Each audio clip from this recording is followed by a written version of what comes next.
अस्सलाम वालेकुम नाजरीन, आप यूट्यूब चैनल देख रहे हैं। मैं सगीर कोकरू। नाजरीन, इंटरनेशनल न्यूज़ में बात करेंगे। तमाम की तमाम जो न्यूज़ है वो ब्रेकिंग न्यूज़ है और तमाम की तमाम बड़ी खबरें। नाजरीन, जहां मैं सबसे पहले अगर आपसे बात करूं तो म्यांमार की बात करेंगे। नाजरीन, म्यांमार वो मुल्क है जिसने मुसलमानों को बहुत बेरहमी से मारा था, बच्चों को जो है वो कत्ल किया था, जिंदा जलाया था। वहाँ की आवाम जो है वो पूरी तरह से अपनी फ़ौज को सपोर्ट कर रही थी उस टाइम, और इन लोगों ने मुसलमानों पे काफ़ी जुल्म किया था। कुछ लोग ऐसे थे मुसलमान वहाँ से भाग गए थे, वो तो बच गए, लेकिन जो वहाँ से नहीं भागे वो मारे गए। नाजरीन, तो ऐसे में उन्होंने उस टाइम अगर देखा जाए तो मुसलमानों पे बेहद किस्म का जुल्म किया था, जिंदा जलाया मुसलमानों को, और भी तरह तरह की जितनी भी उनके बस में थी उन्होंने अजीतें दी थी मुसलमानों को। तो नाजरीन, अल्लाह की लाठी जो है वो बेआवाज़ है।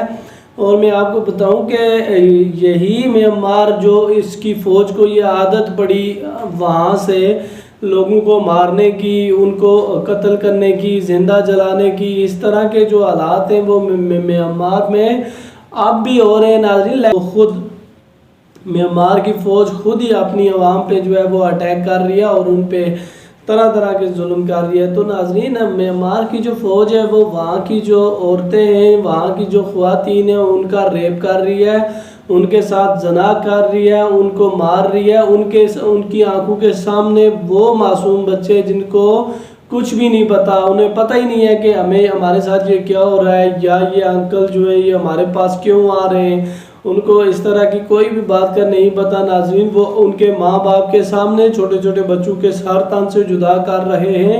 और म्यांमार के जो हालात हैं वो फिल वक्त काफ़ी ख़राब हैं, और म्यांमार की जो आर्मी है वो अपने ही लोगों पे एयर स्ट्राइक करती है और उन पे बमबारी करती है। और अभी तक नाजरीन ये सिलसिला वहाँ पे जारी है, और बहुत सारी ख़वातीन ऐसी हैं जिनका रेप वो कर चुके हैं। म्यांमार की मिलिट्री जो है वो मिलकर गैंग रेप करते हैं वहाँ की जो औरतें हैं उनका। तो ऐसे में नाजरीन, अब क्या ही कह सकता है बंदा, लेकिन फिर भी हम उनके लिए दुआ ही करते हैं कि अल्लाह ताला उनको इस मुसीबत से आज़ाद करवाए।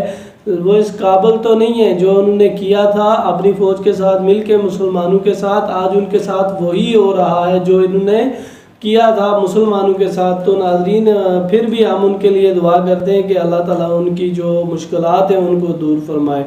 तो नाजरीन, दूसरी तरफ मैं आपसे फ़्रांस की बात करूंगा। फ्रांस, आप जानते हैं कि इस्लामोफोबिया फैलाने में काफ़ी आगे है। इस्लामोफोबिया में फ़्रांस ने काफ़ी जो है वो कारनामे अंजाम दिए हैं। नाजरीन, तो ऐसे में मैं आपको बताऊं नाज़रीन, वहाँ के जो मैनुअल मैक्रोन हैं उन्होंने 250 मसाजिद जो है वहाँ पे बंद करवा दी जिसमें मुसलमान नमाज़ पढ़ते थे और ये सारे मामलात होते थे। नाज़रीन, वहाँ पे अब मैं आपको बताऊं कि तकरीबन पिछले 1 महीने से फ्रांस के 250 शहरों में जलसे हो रहे हैं और ख़तरनाक किस्म के जलसे हो रहे हैं। उसका रीज़न ये है कि ये लोग यूक्रेन को असला देते देते नाजरीन, जितने भी बड़े बड़े काफ़ी सारे ममालिक हैं जो ख़ुद यूक्रेन को असला देने की वजह से अब गुर्बत में जो है वो निकलते हुए जा रहे हैं और काफ़ी गुर्बत उन पे आ चुकी है। तो ऐसे में नाजरीन, फ्रांस भी इसमें एक मुल्क है, इसने भी यही काम किया है और अब वहाँ के जो हालात हैं वो काफ़ी बदल चुके हैं। वहाँ की जो गवर्नमेंट है वो अमीर नहीं रही। तो ऐसे में वहाँ की जो गवर्नमेंट थी फ्रांस की, उसने जो कुछ कानूनों में कमी की है। तो ऐसे में नाज़रीन, उन्होंने ये किया कि जो पेंशनेबल लोग थे, जो पेंशन लेते थे, उनकी पेंशन किसी की बहुत कम कर दी और किसी की बिल्कुल ख़त्म कर दी, और इस तरह से काफ़ी सारी जो महकमे थे उनकी तनख्वाहों में भी उन्होंने कमी कर दी। नाजरीन, तो ऐसे में 2.5 महीने से फ्रांस के जो लोग हैं वो अपनी गवर्नमेंट के ख़िलाफ़ सड़कों पे हैं और ख़तरनाक किस्म के जलसे जो हैं वहाँ पे हो रहे हैं और कहीं आग लगाई जा रही है कहीं। तो नाजरीन, दूसरी तरफ मैं अगर आपको ग्रीस ले चलूँ तो ग्रीस भी कोई इतना अच्छा नहीं है इस्लाम के हवाले से। ये भी एंटी इस्लाम है, इसने भी काफ़ी सारी जो है इस्लामोफोबिया फैलाने की कोशिश की है। तो नाजरीन, इसमें भी जो है अब अल्लाह ताला ने एक ऐसा इस पे भी अजाब लेके आया नाजरीन, जहाँ पे भी जगह जगह जलसे हो रहे हैं और पिछले 3 हफ्तों से ये जलसे जारी हैं और ख़तरनाक किस्म के जलसे हो रहे हैं नाजरीन। तकरीबन सारा ही जो लोग हैं वहाँ के वो सारे ही समझ लें सड़कों पे हैं और अपनी गवर्नमेंट के ख़िलाफ़ नारेबाजी कर रहे हैं और गवर्नमेंट के ख़िलाफ़ इस तरह की बातें कर रहे हैं जो कि गवर्नमेंट को शायद फ़ायदा नहीं दे रही। तो ऐसे में नाज़रीन मैं आपको बताऊं कि वहाँ के जो हालात हैं वो भी काफ़ी ख़राब हैं और ग्रीस भी इस वक्त काफ़ी मुश्किलात का सामना कर रहा है।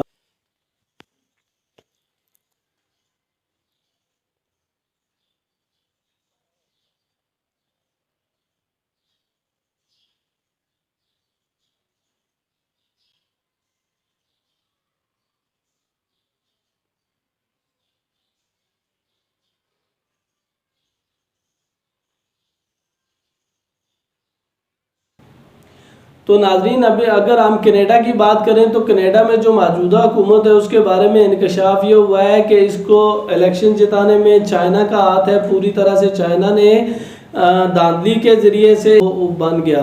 तो ऐसे में नाजरीन कनाडा की जो आवाम है वो इस बात का खुलासा होने के बाद सारी की सारी अपनी गवर्नमेंट के ख़िलाफ़ नारेबाजी कर रही है और उन्होंने चाइना के खिलाफ नारे लगाए और ये कहा कि चाइना हमारे जो अंदरूनी मामलात हैं उसमें इंटरफेयर करने की कोशिश ना करे और चाइना हमारे मामलात में मुदाखलत करने की कोशिश हरगिज़ ना करे। हम इस बात को किसी भी सूरत में बर्दाश्त नहीं करेंगे। दूसरी तरफ नाजरीन मैं आपको बताऊं कि नॉर्थ कोरिया ने खुली धमकी दे दी है नाजरीन अमेरिका और साउथ कोरिया को। उसने ये कहा है कि हम जो मिसाइल टेस्ट करने वाले हैं उसमें अगर किसी भी तरह का कोई भी इंटरफेयर इन्होंने किया तो सीधी जंग का हो जाएगी हमारी उस ममालिक के साथ। यहाँ पे मैं नाजरीन आपको बताऊं कि अमेरिका ने कहा था कि अगर नॉर्थ कोरिया ने आप कोई मिसाइल टेस्ट किया तो उसको इंटरसेप्ट कर दिया जाएगा। नाजरीन नॉर्थ कोरिया जो है वो कुछ ही दिनों बाद एक से एक मिसाइल जो है वो टेस्ट करता है। हर हफ्ते में वो ख़तरनाक किस्म के मिसाइल टेस्ट करता है और ऐसे में जो यूएस है यानी अमेरिका है, अमेरिका ने कहा था उसको कि आप जो है ये इस तरह के काम ना करें तो बेहतर होगा।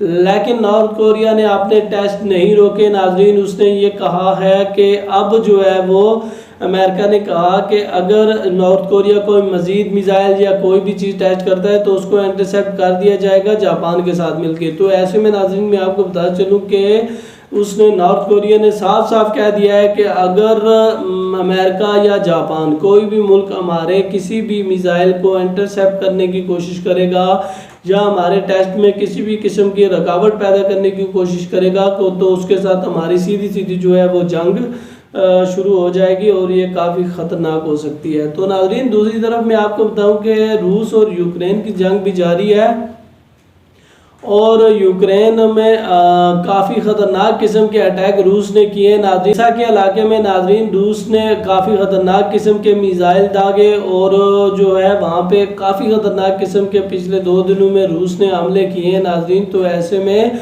अगर यहाँ पे मामला ये है नाजरीन कि अगर ओडेसा पे रूस हमला कर कब्जा कर लेता है ओडेसा पे, अगर रूस वहाँ पे काबूज हो जाता है तो यूक्रेन के जितने भी रास्ते नाजरीन वो मनकता हो सकते हैं और यूक्रेन को काफ़ी बड़ा नुकसान हो सकता है इससे और यूक्रेन बिल्कुल कट के रह जाएगा बाकी इलाकों से। तो ऐसे में नाजरीन ओडेसा जो है उस पर रशिया पूरा जोर लगा रहा है और यूक्रेन भी अपनी तरफ से उसको बचाने की पूरी कोशिश कर रहा है। पर देखते हैं नाजरीन के ऊँट किस करवट बैठता है और आने वाले वक्त में जो भी इसके बारे में खबर होगी आपसे मैं ज़रूर शेयर करूँगा। नाजरीन आज के लिए अभी के लिए आपने इस मेज़बान को इजाज़त दीजिए। जाते जाते आपसे हमेशा की तरह सिर्फ रिक्वेस्ट इतनी है कि मुझे अपनी दुआओं में ज़रूर याद रखिएगा। अल्लाह हाफिज़।